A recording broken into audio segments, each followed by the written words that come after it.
রাজশাহী মহানগর যুবদলের একজন সদস্যবৃন্দ এই পথে আজকে যুবদলের ৪৭তম প্রতিষ্ঠা বার্ষিকী শুভ উদ্বোধন করছেন।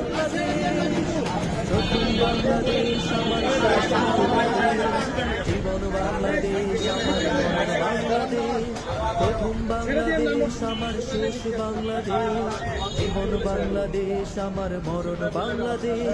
বাংলাদেশ বাংলাদেশ বাংলাদেশ, বাংলাদেশ বাংলাদেশ বাংলাদেশ। প্রথম বাংলাদেশ আমার শেষ বাংলাদেশ, জীবন বাংলাদেশ আমার মরণ বাংলাদেশ। প্রথম বাংলাদেশ আমার শেষ বাংলাদেশ, জীবন বাংলাদেশ আমার মরণ বাংলাদেশ। প্রথম বাংলাদেশ আমার শেষ বাংলাদেশ, জীবন বাংলাদেশ আমার মরণ বাংলাদেশ।